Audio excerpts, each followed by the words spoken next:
Assalamu alaikum rahmatullahi wa barakatuh. Hope you're doing fantastic. It's a nice, cool summer night. Got a nice pineapple scented candle on, which is wonderful. So, tonight, I wanted to talk to you about if you're a woman, let's say you're a sister who is struggling with giving up drinking and going out, or you're a non-Muslim who doesn't see anything wrong with going clubbing, drinking, and going out with your friends and leaving your man at home while you go and get wasted. This video is kind of going to be directed towards those types. So, I really think that if you're a good woman, you don't go out and drink with your girlfriends ever. The reason being is because a lot of lust comes in when you drink. And for us Muslims, we know that Shaitan uses intoxicants to create a wedge and animosity between people. And the amount of people who drink and drive and die are quite high, or get into accidents, or crash into people and kill them. The amount of women who get assaulted while drunk is high. The amount of men who get into fights while they're drunk. No matter which way you square it, you're damaging your mind, and you're damaging your liver and your kidneys and your intestines and even your stomach lining with binge drinking and this hardcore path of alcoholism. I know it's hard to think of your life without alcohol because how America loves to play commercials of it. Ironically, sports players promote it, like Conor McGregor promotes whiskey to his fans. Joe Rogan promotes alcohol and psychedelic drugs to his fans. So I can totally get how when you first hear that you shouldn't be a woman who goes out and drinks, it can be alarming. You can feel jaded. You can think that you'll never have fun again and that you'll never be able to break the habit.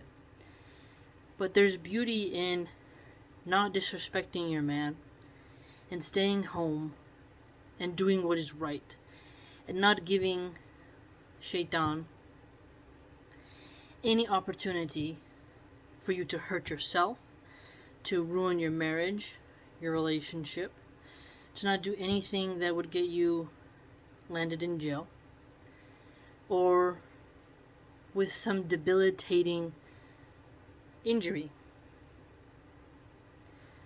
Oftentimes, people do horrible things while drunk. They always think they're gonna have a good time. No one ever thinks they're not gonna have a good time. But something happens. Because nothing good comes from alcohol. And if you have to drink in order to have intimacy, you have deep psychological problems. And if intimacy only feels good when you're drunk and you're sleeping with strangers who don't care whether you live or die, you actually are not a boss bee, as they say. You don't actually have a high self-esteem if you would just let any Tom, Dick, or Harry who liquors you up get into your pants. And that is why when Islam calls women to be better than alcoholic chicks who jump from every back seat of the car to every hotel room, this is why women have reported a deep sense of change and happiness. Because approaching life sober, it's a challenge at times, but you're more ready and able to resist the temptations of Shaitan, to handle the trials of life, and to honor your husband. Further, if you're leaving your man in the house or at work, and he has anxiety and he actually loves you, you're cruel for making him doubt you. You're cruel for making him wonder what you're doing, if you're okay. And he will become desensitized to caring about you the more you go out, which will then make you less happy and make you drink more.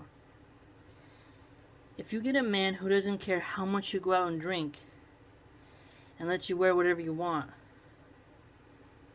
well, you've really not shown you're much of a catch, because a man who cares for you doesn't want to see you destroy yourself.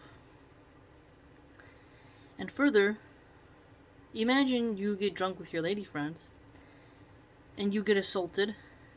You go home, you tell your man. That'll change your relationship forever.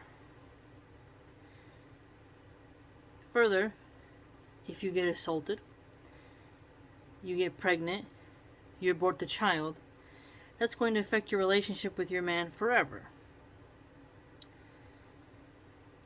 Again, if you get drunk and you get into an accident that mutilates your beauty and your man leaves, now you're alone and mutilated with a grievous mistake caused by your poor choices in alcohol. Everyone, essentially, my point is they intend to be responsible drinkers, but the more you drink, the less responsible you become. The more blurred your reasoning, the more blurred your thoughts, and then the higher your tolerance gets, the more goofy, stupid, and dishonorable you become, and the more sloppy you become. This doesn't really elevate you or make you stronger. It doesn't solve any pain. It warps your mind and wraps you into this illusionary realm that can cripple your mind from growing up, excelling, and will slow down your perception of time, because you're stuck in a buzz of alcohol and your life is going on, but you're stuck in your merry-go-round of your own thoughts that are on repeat and cyclical, because the intoxicants have a full grip upon the processes within your mind. So don't give yourself such a weakness. Alcohol will cause massive amounts of doubts in your relationship. You could hook up with someone and get an STD. STDs are extremely common in America. And you could bring that STD home to your man. You cheated. He trusted you. You failed him. You hide it. You lie. You bring him home something. And now he suffers because he let you be a free, sexually liberated woman. And now you brought him something that will affect him for some time.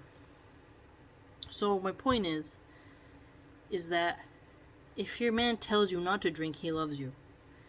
If your man does not let you go out and party and get shit-faced, he loves you.